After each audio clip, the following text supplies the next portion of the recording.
Alright/X, here's the story of my ex-roommate whomst we'll call John. He was kind of a dumbass. And a crackhead. And had a bad habit of eating my food and getting into my shit when I wasn't home. But this fucker had some of the most amazing hookups for weed, and when he wasn't being a completely greedy bastard, it was some of the best smoking I ever did, so I was almost willing to let his shit slide before I decided to move out. We're going to break this story into 3 pieces as follows: moving in and meeting John, meeting the guy John's been getting his weed from, and deciding to get the fuck out of there. Part the first. The summer after my sophomore year at college, I decided I didn't want to keep hiding my smoking from my parents, so I started looking for an apartment and a roommate who wouldn't mind me smoking. I actually kind of met John through a friend of a friend of a friend while talking about hookups, and his name came up, and I was told that he was looking for a new roommate. Apparently the last one had just kind of skipped town without paying his half of the rent. At the time I thought, bad karma, and assumed that the guy was a dick. I think now that I understand what really happened, after living with John for a while. That'll come up later. When I showed up to take a look at the place and ask about rent and shit, John was outside moving a bunch of his stuff his last roommate had left behind out to the dumpster. We started chatting up, and I told him I was looking for a place. We talked about my job, then weed, and we went inside and I matched him for some mids and we smoked a couple bowls. I signed some stuff later saying I'd basically stay until late fall and then see where it went from there.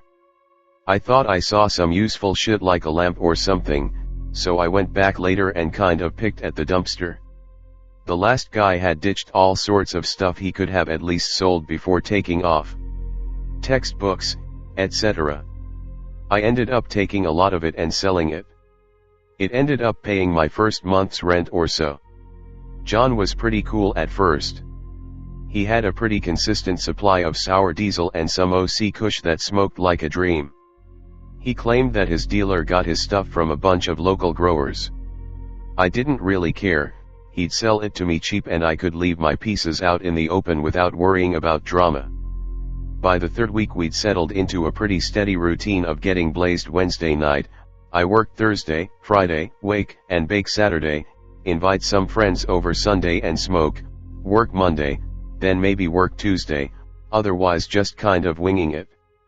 This is where we move into part 2. Where shit started to get weird. I started to notice some of my stuff didn't seem like it was staying where I left it, so I set up a camera on the bookshelf in my room. Sure enough, I caught footage of John fucking with my stuff when I was at work. He wasn't taking anything. Just coming into my room and touching my crap. He'd look through my papers, look under my pillow, fool around with the book I had on the desk, all sorts of weird stuff. And I mean he didn't take anything. Pocket change, money left out, weed, nothing. I had no idea what was going on, but I didn't confront him about it because I didn't want to deal with the awkwardness. Around this time, I ran into one of the little side annoyances of living with someone who usually has good weed, which is people coming by at weird hours of the night to buy. A really skinny, anxious-looking woman showed up well after midnight one Saturday asking for John. I told her I was his roommate and that he wasn't home. He was out meeting some friends, and she freaked out and asked if she could buy from me. I asked how much she was looking for, thinking weed, but I discovered she was looking for crack. I freaked out and told her I didn't deal that, and locked the door. Feeling pretty riled up, and thinking I'd already caught him in my room anyway, I ran into John's room. It didn't take long to find evidence that not only was he selling it, he was doing it too. I was pretty freaked out. I had never smoked anything other than weed, not even cigarettes, so this was a pretty big deal for me.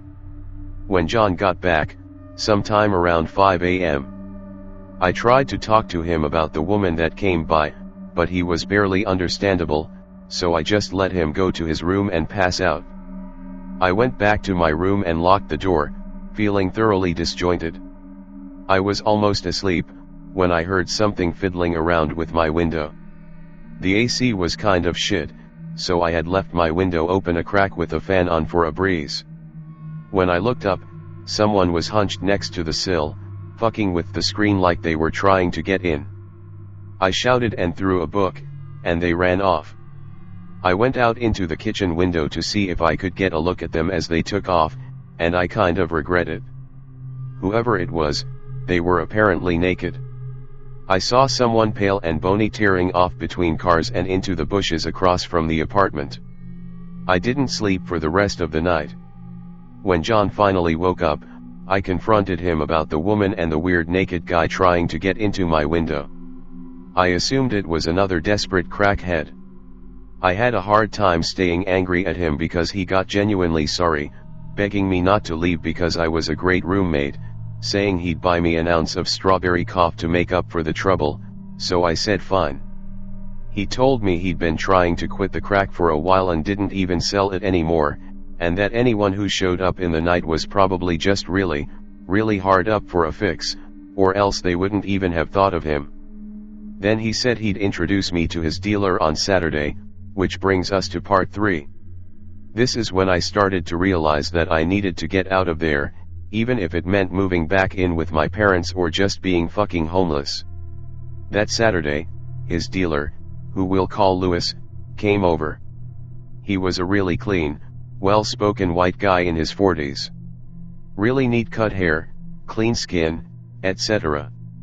He brought some hash in addition to the weed, then just watched us smoke it. I felt really weird just smoking while he watched. He constantly smiled really weird. When I asked if he wanted to smoke at all, he explained that he didn't smoke his own product. He did this awkward little wink, which made me feel really creepy, as he told me that he was into something a lot more exciting, and that he'd been screening John for a while to see if he was ready to get in on the game. I'd tell you more, but you could get into trouble for hearing about it, so we'll see if you're right for it as time goes by. I started to feel really shady about the whole setup.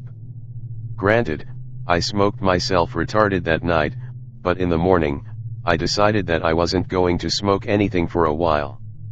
I handed my whole stash over to John, told him I was going to take a tolerance break because I wanted to look for a new job, and started taking more video. John didn't come into my room for several days. At this point it was late summer. And when I finally caught him in my room, it wasn't on film. I woke up in the middle of the night with him crouched next to my bed, fucking trying to cut a piece of my hair. I clocked him in the face and pinned him to the floor, after knocking the scissors out of his hands. He didn't even fight, he just burst into sobs and I realized that he was wasted. He started blubbering and apologizing, and kept calling me the wrong name. Then I started to feel really fucked up. He said something along the lines of, "I'm so sorry Keith, I'm so sorry, I didn't know, I'm so sorry." Just apologizing over and over. He said something about being in too deep, and how he was so scared. I tried to calmly suggest maybe getting help, trying to settle him down, and he started making this fucking keening, screechy sound, saying no one could save him, that he was damned. At this point he leaned over and puked all over the carpet next to my bed, and passed out. I dragged him into his own room, then came back to clean up the floor in mine. The twin bed in my room had been there since I moved in. I just put a new mattress pad and sheets on it. There was also some boxes of notebooks and shit that had been there before, but I still hadn't bothered to dig through. I moved them to clean up the vomit, and noticed something under the bed. I lifted the box spring to get a better look, and got the really pleasant surprise of seeing an uneven red-brown stain about the length of the bed. It looked pretty obviously like blood. Someone smarter might have called the police and just taken off, but I was afraid of just calling the cops on a red stain in my room, not to mention the fact that there was weed and pipes and shit all over the apartment. And the crack in John's room. I grabbed my keys. I was about to leave. But as I stood in the front doorway, I stopped to listen. There was someone fooling around in the darkness under the carport. There was a weird kind of scuttling noise coming from the direction of my truck. I shouted into the dark, and this time not one, but two naked-looking fuckers tore out of the shadows into the bushes. I pussied out and went back inside. Which turned out to be the best course of action. When I went back a few hours later when it was light out, they disconnected a bunch of shit from my engine and stolen some parts. Unfortunately for me, most of my good friends in the area were out of town on vacation, and due to the messed up relationship with my parents, I didn't want to call them and ask them to come pick me up. But I had to get out of there. When John woke up, he didn't seem to remember the night before. I told him about my truck, and he got all freaked out and apologetic again. He helped me find a number for a towing company, then offered to drive me to the repair place. I got really nervous when I realized that we were driving in an odd direction, and he said he wanted to stop by Lewis's place real quick to buy something for friends.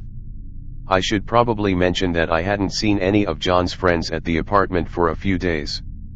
It had mostly been him driving out to hang out with other people, whomst I never saw. I asked him who Keith was, and he got really uncomfortable and said it was his last roommate. I asked him if he knew why he just left, and he shrugged and didn't answer. His phone went off, and I gathered from what I heard on my end, that he was talking to Lewis. When he hung up, he pulled off on the side of the road, and didn't look at me. I asked if anything was wrong, and he started fiddling with the door pocket on his side. When he turned back, he had a big knife, and looked really fucked up. He had a weird smile on his face. I'm really sorry about this, man.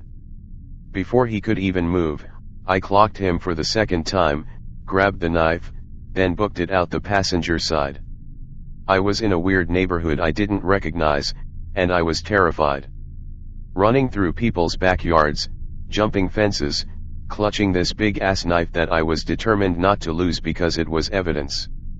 Someone apparently saw me and called the cops, because I got picked up pretty quick.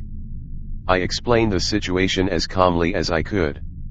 The cop that picked me up took me back to the apartment, and I let him in, letting him walk in front of me.